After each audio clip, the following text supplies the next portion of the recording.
Okay. So we have to discuss about false position method. Okay, so ano ba tong false position method na to?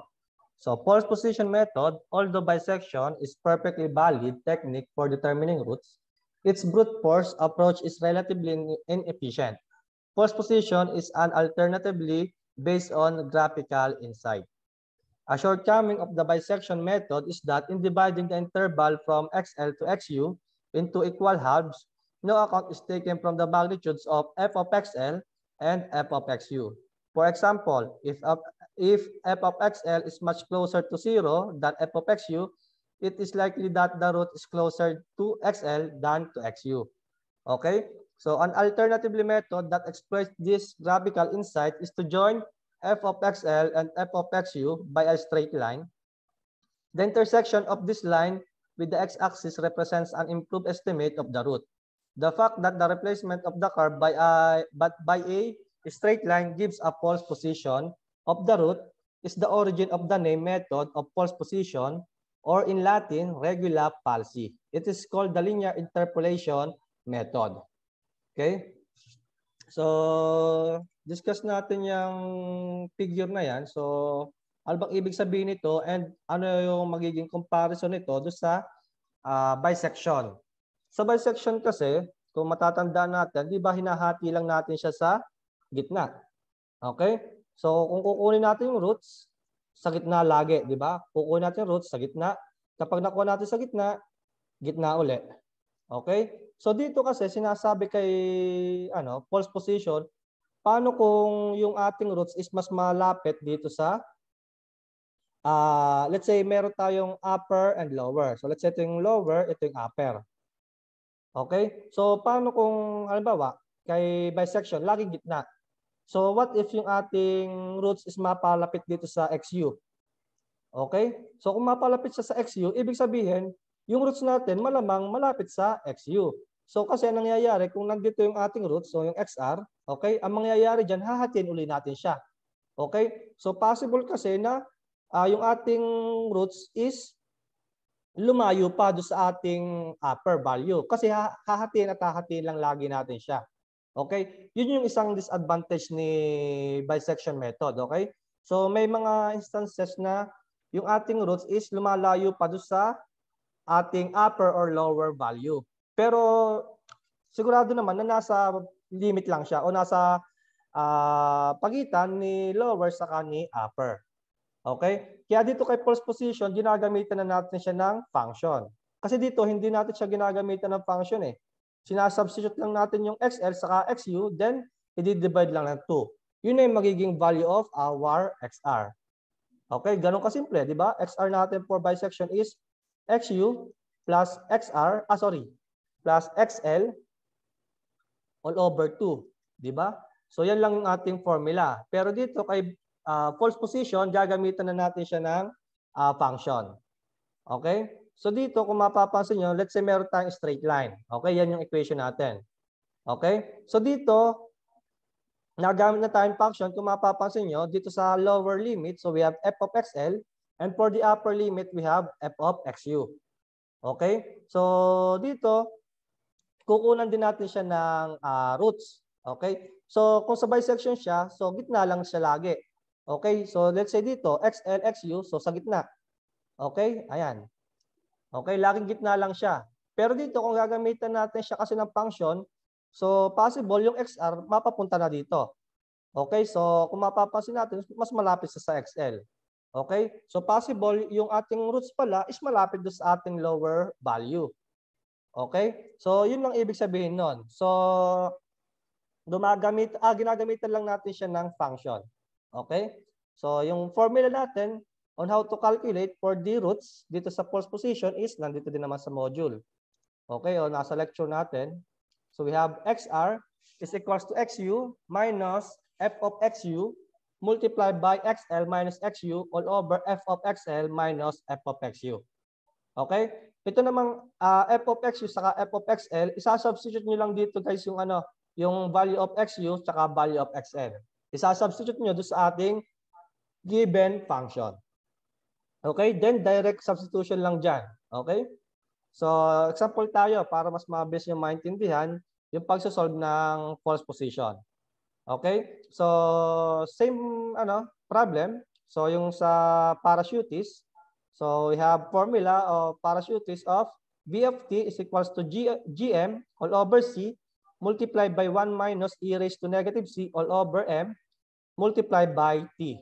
Okay? So, dito ang pinapahanap sa atin is yung drag coefficient. Yung drag coefficient, c. Okay? So, ito namang value of g, o gravity given, yung mass given din, tsaka yung kanyang time. So, we have to calculate for the drag coefficient. Okay? So, proceed tayo.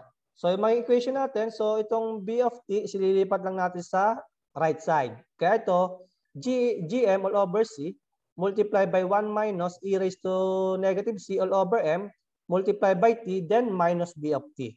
Ito yon. Okay?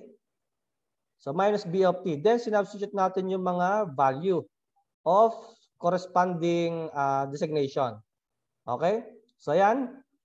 So, same concept ang gagawin natin. So, lagay natin sa ating paint.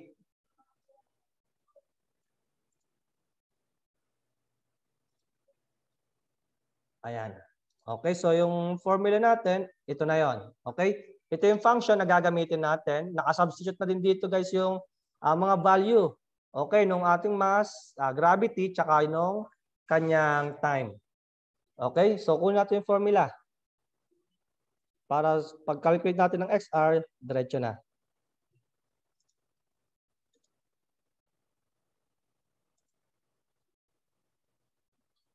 O, yan.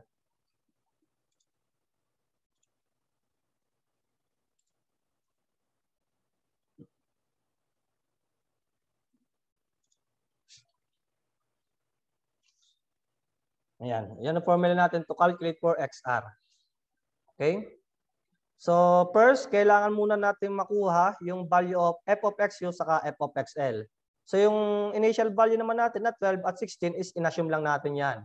Okay? So, second, we have to calculate for the value of f of xl. Okay? Then, f of xu. Okay? So, ano ba yung true value natin dito? So, substitute lang natin, i-equate lang natin yung f of c is equals to 0. Okay? So, shift solve lang tayo dyan. So, we have 0 equals to, so we have 9.8 times 68.1 all over c, o yung x natin, multiply by 1 minus e raised to negative 10c o 10x all over 68.1 minus 40. Para may guide lang tayo kung papalapit ba sa true value yung ating nakukuha. So we have true value of 14.78 780203 83. Okay? Yan yung true value natin. So first, kailangan natin makuha yung f of xl. Okay? So sa first iteration, okay? So kailangan natin makuha yung f of xl. Okay? So substitute lang natin yung value of xl, which is f of 12. Substitute. So we have 9.8 multiplied by 68.1 all over c, all over 12, sorry, multiplied by 1 minus e raised to negative 10 times 12 all over 68.1. Okay, minus 40. Okay, ito yung ating f of 12 o yung lower value natin. Okay? So we have so we have 9.8 times 68.1 all over 12 multiply x na lang lagay ko para mamaya magsasubstitute lang tayo. Multiply by 1 minus e raised to negative 10x all over 68.1. Okay, minus 40. Okay, so calc, so we have 12. So makukuha natin is 6.06694. 6.06694. Okay, ito yon. Kung mapapansin nyo sa first iteration natin, ito yan. O 9.3. Okay? Then value of f of xr, so 16. Substitute lang, so we have 9.8 times 68.1 all over 16 multiplied by 1 minus e raised to negative 10 times 16 all over 68.1 minus 40. Okay, kaya yung f of 16 natin is equals to, calc lang natin, then 16. Okay, so we have negative 2.268 76. Okay, so yan yung ating upper. Okay, ito yon. Okay, so nakuha na natin yung value of f of xl saka f of xu. Then, proceed na tayo dito sa pag-calculate ng xr.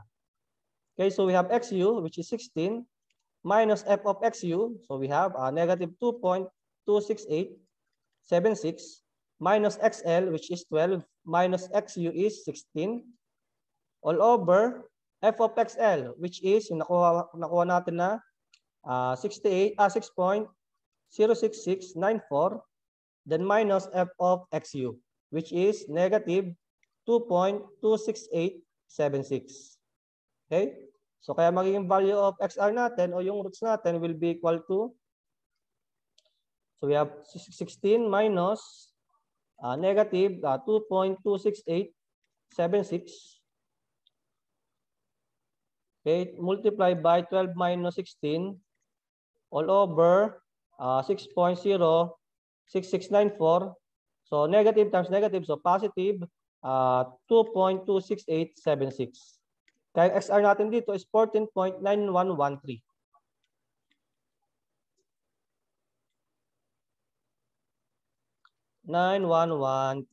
Okay, yan yung ating XR. Okay, ito yon. So we have XR of 14.91130. Okay, so after natin makuha yung roots natin, kailangan nating malaman yung magiging initial value natin sa second iteration. Dito papasok yung ating formula na f of xr multiplied by f of xl. Okay? So, kailangan pala natin muna makuha yung f of xr. Okay? So, f of xr is equals to f of 14.9113. So, which is equals to, substitute doon sa ating equation. So, we have 9.8 times 68.1 all over 14.9113 multiplied by 1 minus e raised to negative 10 c. Okay, so yung ating 14.9113 all over 68.1 minus 40. Okay, kaya magiging value of f of 14.9113 natin is equals to, ayan, so 14.9113. Kaya we have negative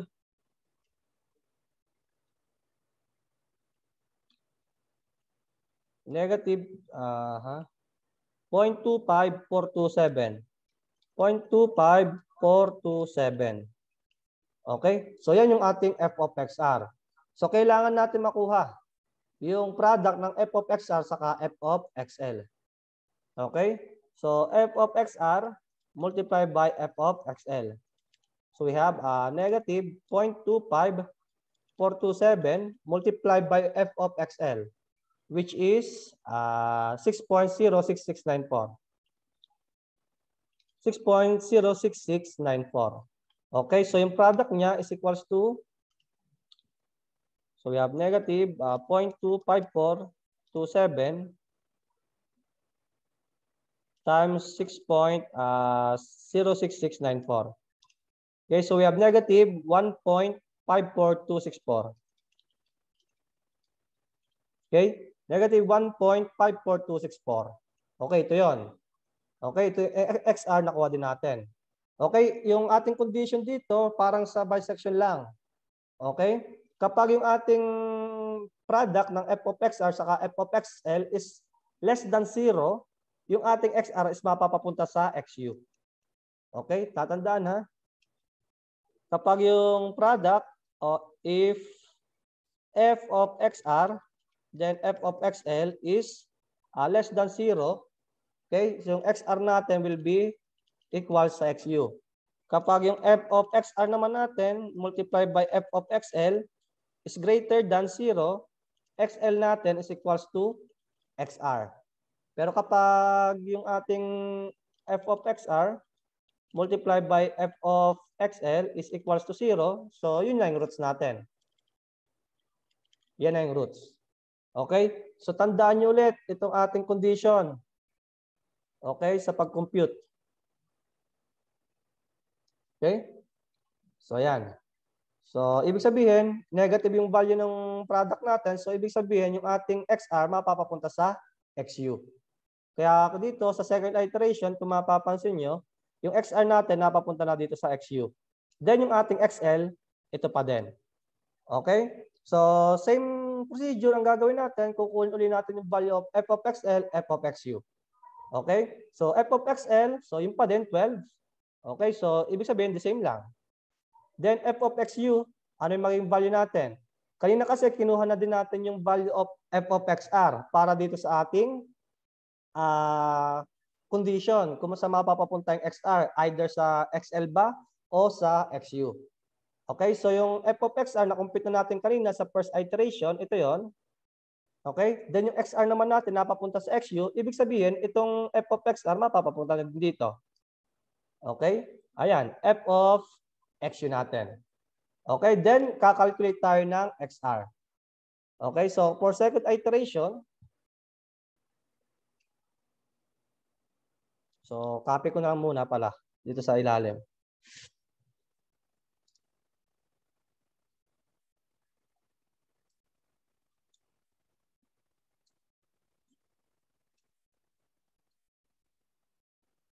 Ayan, so for second iteration, ulitin natin.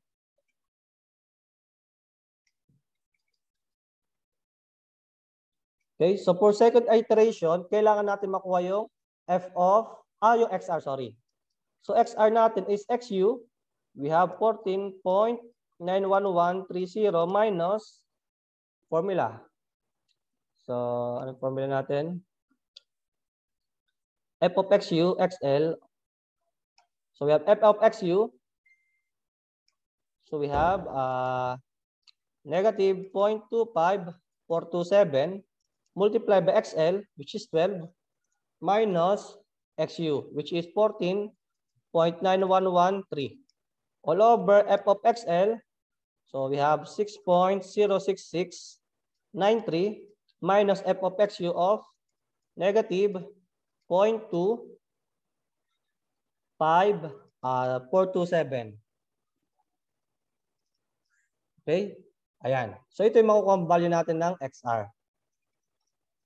So yung magiging XR natin will be equal to 14.9113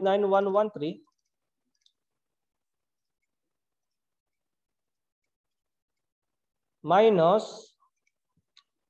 negative 0.25427 multiplied by 12 minus 14.9113 all over. So we have 6.06693 minus negative 0.25427.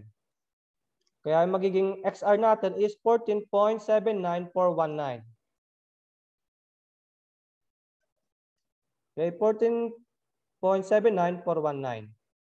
Okay, ito yung XR natin. Ito yan. Sorry, ito. Okay. So to calculate for the value of XR, substitute lang natin. Okay, so we have XR. Okay, so tingnan natin kung aabot pa doon sa natin. Ayan. Dito natin, so substitute the value of XR. So we have, ano yung XR na nasa kuha natin? So we have 14.79419.